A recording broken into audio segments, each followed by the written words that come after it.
of course we've only met tonight, laughed Aunt Lily. She wore long red velvet gloves and a red dress with a plunging neckline. A diamond choker dangled trails of glittering stones down her neck. Her lips were painted deep red. Her hair was a brilliant white. Her skin was deeply tanned and as wrinkled as a raisin. She was 82 years old. Joe, Aunt Lily, and Colonel Korsakov were outside, lounging near the heart-shaped pool.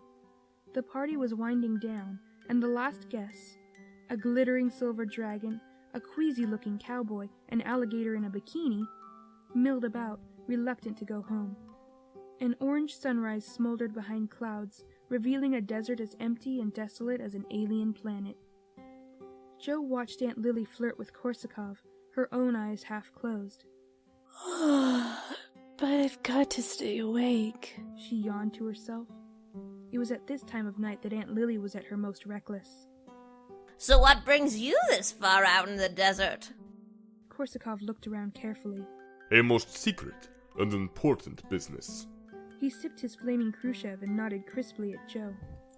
I have come to bring Jo a gift, and I have come to protect her. Protect her? I didn't know I needed protecting. What on earth from? Korsakov gazed at Joe for a moment. You are Jo Larouche, yes? He rummaged in his pockets, extracted a sweaty wad of newspaper clippings, uncrumpled one, and looked at Joe again. The dangerous baby? Joe opened her mouth, but Aunt Lily cut her off. Boulder Dash! Whoever left that note was just having their little joke. The girl's as dangerous as a glass of milk. Lived with her for 13 years, so I should know. Not a peep, not a pop. Joe glared at Aunt Lily. Colonel Korsakov seemed disappointed. Even the daffodil on his head seemed to droop a little. But then he rumbled, Nonsense. I have it on excellent authority that Jo Larouche is dangerous, and that an extremely important item, an item that may even be unsafe in the wrong hands, will be delivered here tonight, to this very... But Korsakov never finished. A futuristic white sports car burst out of nowhere, skidded through the rose bushes, and spun to a stop in the sand. Its door flew open, and the hedgehog leaped out, shouting, All right, where is he? Let me at him! The boy, his hedgehog costume askew, spotted Korsakov and strode over to them. Joe's eyes went wide. The boy had something black, gleaming. A pistol. Get up! Shouted the hedgehog, waving his gun at the old Russian. Colonel Korsakov slowly rose. I'm a violent guy. You are an ass. What? Hey! What's that supposed to mean? Huh? Listen. If I were you, sir, I would move from that spot, said Colonel Korsakov, and Joe saw that the hedgehog was standing exactly on the X Korsakov had drawn in the sand. Is that a challenge? Joe couldn't move. She looked around.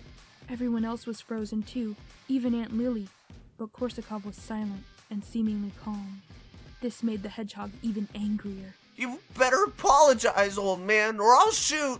Korsakov sighed. Then shoot me, for God's sake, or put your gun away. But please, move out that spot. I'm standing right here until you apologize. I strongly advise you to move from that spot. Not until you take back... Sir, for your own safety, move away from that spot. I'll give you 3. Squeaked the boy, the gun shaking in his hands. 1, 2...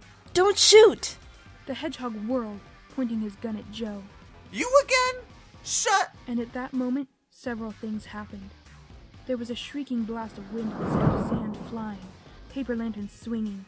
A plane roared far above, and something fell from the sky, down into the garden, and down onto the hedgehog's head. The hedgehog collapsed. His gun accidentally fired. Something like a mountain threw itself in front of Joe. Her ears exploded, the world reeled, and then everything was silent except for a faint ringing in her ears. Colonel Korsakov staggered backward, clutching his shoulder, about to topple. He had been shot, but he managed to glance at his watch. Precisely on time. Then he fell. Joe scrambled back, just barely avoiding Korsakov as he thudded into the sand, and tripped over the thing that had fallen from the sky. A brown cardboard package with these words written across the top. To Joe Larouche, From the Order of Oddfish. After that, everyone had the leisure to start screaming.